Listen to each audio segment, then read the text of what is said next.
Xo'p, assalomu alaykum hurmatli kanalimiz kuzatuvchilari. Demak, bugun sizlar bilan hisoblashga doir misollarga to'xtalib o'tamiz. Ya'ni ildiz, mana shunaqa ildizlarni ko'ramiz qanaqa ishlanishini.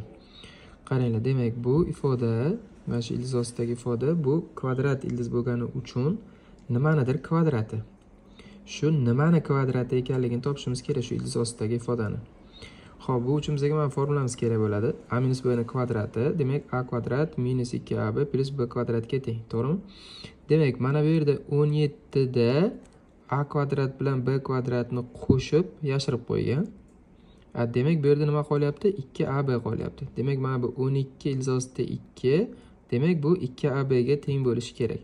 Shu uchun har doim shunaqa misolni topayotganlaringizda, nimani kvadrat ekanligini topayotganlaringizda ildizlisini 2ab ga tenglashtirasizlar. Shu formulamizni 2ab siga tenglashtirasizlar. Bu yerda ifoda manfiy, minusli bo'ladimi, plyusli bo'ladimi, uni qizig'i yo'q. Har doim plus 2ab ga tenglashtirasizlar. Mana 12 ildiz ostida 2 ni tenglashtirdik. 2 larni qisqartirib yuboramiz, 2 yo'qni 2 ga bo'lib yuboramiz. A ko'paytirilgan b qoladi. Mana 6 ildiz ostida 2 qoldi.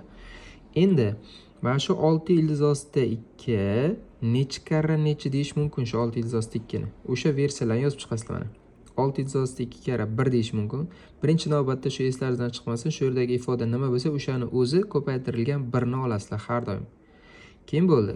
Tub ko'paytuvchiga ajratib tashlaymiz keyin mana. 6 ildiz ostida 6 ko'paytirilgan ildiz ostida 2 bo'lishi mumkin. Yoki 3 ildiz ostida 2 karra 2 deyish mumkin. Yoki 3 ko'paytirilgan 2 ildiz ostida 2 deyish mumkin. Endi 4 ta versiya chiqdi, 4 ta variant chiqdi.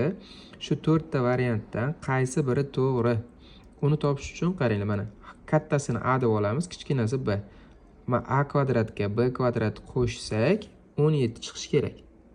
Hozir demak, buni kvadratga oshirsak 6 ni kvadrati 36, 36 kare 2 72 bo'lib ketadi. 1 kvadrati 1 qo'shsak 73 bo'lyapti. 17 dan katta bo'lib ketyapti. Demak, bu versiyamiz xato ekan. Bunda ham o'zi 6 ni kvadrati 36 bo'lib 17 dan katta bo'lib ketyapti. Demak, bu ham xato.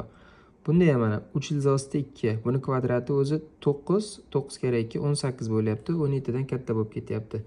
Demak, bitta oxirgi variantimiz qoldi. Mana 3 ni kvadrati plus 2 ildiz ostida 2 ni kvadrati qo'shsak 17 chiqyapti. Demak, mana shu versiyamiz to'g'ri ekan. Demak, mana 3 katta, 2 ildiz ostida 2 dan ko'ra 3 katta, shuning uchun 3 ni a deb olamiz. Demak, b mana.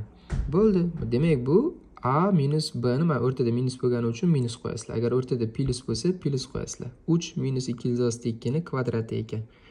Bo'ldi, mana kvadratni ildiz qisqarib ketsa, 3 minus 2 ildiz ostida 2 qoladi. Demak, mana bu ifoda 17 minus 12 ildiz ostida 2, 3 minus 2 ildiz ostida 2 ni kvadrati ekan. Rahmat.